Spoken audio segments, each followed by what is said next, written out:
నమస్కారం, నేను Sahasra. Welcome to our channel. Ganesh Chaturthi ఇంకొక నెలన్నర రోజులు గణేష్ పండుగ వస్తుంది కాబట్టి అందరూ వినాయకుల సంబరాల్లో నిలిచిపోయి ఉంటారు. అయితే ఈ టైంలో కొంతమంది ఆల్రెడీ మనకు ఎంతోమంది సజెస్ట్ చేస్తుంటారు, మట్టి వినాయకుల్ని వాడండి, మట్టి వినాయకుల్ని పూజించండి అన్నట్టుగా చెప్పడం జరుగుతుంది. మరి ఈసారి ప్రత్యేకంగా డిప్యూటీ సీఎం పవన్ కళ్యాణ్ గారు కూడా మట్టి వినాయకుల్ని పూజించమని చెప్తా ఉన్నారు. ఎందుకు ఆయన ప్రత్యేకంగా దీని గురించి చెప్పారు, దీని గురించి ఎందుకు ప్రెస్ మీట్ పెట్టి దీని గురించి ప్రస్తావించారు, ఇటువంటి అంశాల మీద మనతో పాటు ప్రముఖ సీనియర్ జర్నలిస్ట్ దుర్గా వడ్లమాని గారు ఉన్నారు. ఆవిడని అడిగి తెలుసుకుందాం. నమస్తే అండి. నమస్తే.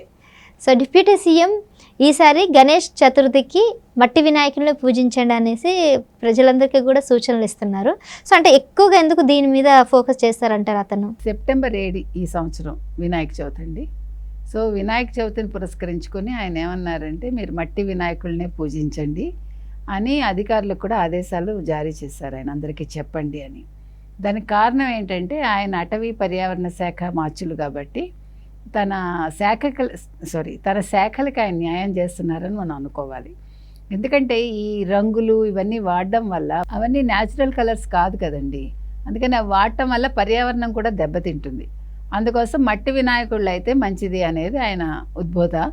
అదే కాకుండా ఆయన ఇంకో మాట ఏం చెప్పారంటే ఈసారి ప్రసాదాలు అవి కూడా పందిళ్లలో ప్రసాదాలు పంచుతారు కదా, వాటిని కూడా మీరు ప్లాస్టిక్ కవర్లలో కాకుండా ఈ అరిటాకులు తర్వాత దొన్నెలు ఉంటాయి. అంటే మీకు దొన్నెలు దేంతో చేస్తారంటే మీకు ఐడియా ఉండే ఉంటుంది, తామరాకులతో దొన్నెలు చేస్తారు మామూలుగా. సో అలాంటి దొన్నెల్లోనూ ఆకుల్లోనూ ఇమ్మని చెప్పారు ఆయన.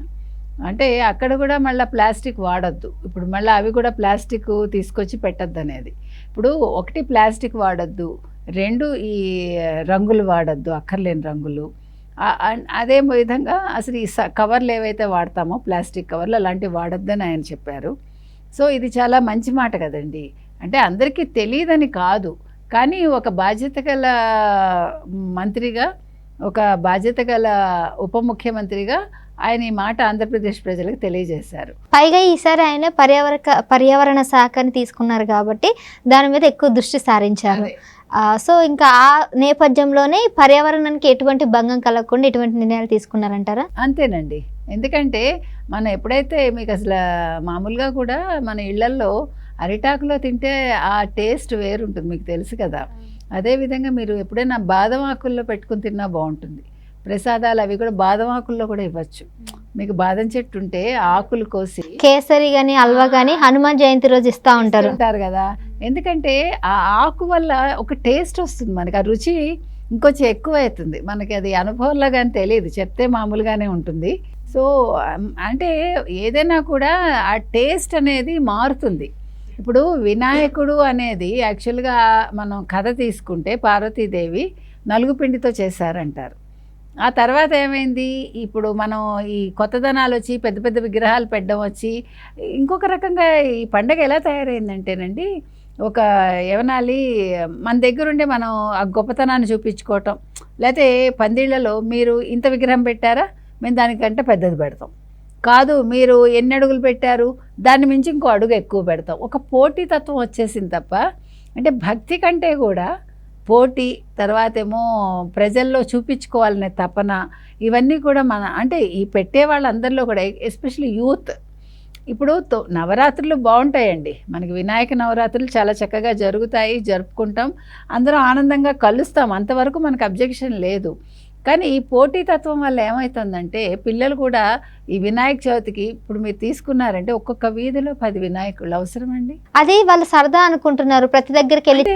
ముందు ఇప్పుడు మీరు ఒక లీడర్ అనుకోండి, ఆ లీడర్ ఏం చేస్తాడు, నేను ఈ పార్టీ తరఫున కాబట్టి నేను ఇంత పెట్టాలి, సరే మీకు పోటీగా నేను ఒక లీడరు, సో నేను ఇంకో పార్టీ, సో నువ్వు ఇంత పెట్టావా నీకంటే పెడతా అంటే ఓట్లు దండుకోవడానికి ఇది కూడా ఒక మార్గం అయిపోయింది.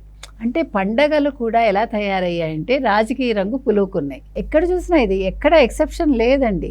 ఇది ఒకనాడు మదన్ మోహన్ మాలవ్య బాంబేలో ఈ శోభాయాత్ర అనేది మొదలుపెట్టారు.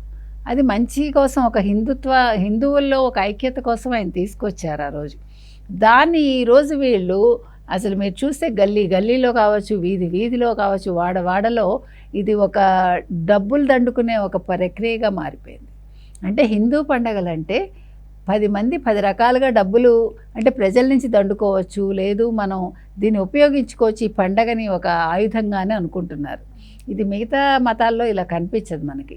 కాబట్టి దీన్ని కూడా కట్టడి చేయాలండి. ఇప్పుడు వాళ్ళకి పర్మిషన్ ఇచ్చే ముందు ఒక వీధికి ఒకటి పెట్టాలి, కలిసికట్టుగా పెట్టండి అని కొన్ని రూల్స్ తీసుకురావాలండి.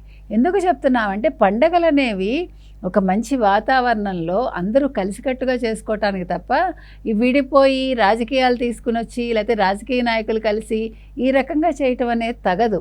దీని మీద కూడా పవన్ కళ్యాణ్ గారు దృష్టి పెట్టాలండి. ఎందుకు చెప్తున్నామంటే ఇంతంత పెద్ద పెద్ద భారీ విగ్రహాలు పెట్టడం వల్ల ఏం కలిసి వస్తుందండి? సరే ఖైరతాబాద్ వినాయకుడు పెట్టాడు కదా, ఖైరతాబాద్ వినాయకుడిని పెట్టారు కదా అని ప్రతి చోట ఖైరతాబాద్ విగ్రహాలు పెట్టేస్తామంటే మనకి అసలు నిమజ్జనం టైంలో ఎంత కష్టమవుతుంది మనకి. మట్టి అనేది మన భూమిలో కలిసిపోతుంది కాబట్టి దానివల్ల మనకి ఎటువంటి నష్టాలు జరగవు. నీళ్లు కూడా కలుషితం కావు. ఎప్పుడైతే ఈ ప్లాస్టర్ ఆఫ్ ప్యారిస్ ఇవన్నీ కూడా నీళ్ళలో కరగవు, దాన్ని మళ్ళీ కొడతారు, ఆ చెత్త అంతా అక్కడ ఉంటుంది, ఆ ఇనుమంతా ఎవడో పట్టుకెళ్తాడు, మళ్ళీ దాన్ని స్క్రాప్ వేసుకుంటారు. ఇదంతా తీసుకెళ్ళి ఈ వ్యర్థాలు ఎక్కడ పడేస్తాం మనం? ఈ వ్యర్థాలన్నీ మళ్ళీ భూమిలోకి వెళ్తాయి. ఇప్పుడు అక్కడ ఏదో ఆ చెట్లు అవన్నీ కూడా నాశనం అయిపోతాయి. అంటే పర్యావరణానికి ఎన్ని రకాలుగా మనం నష్టం చేకూరుస్తున్నామో చెప్పుకుంటున్నాం మనం.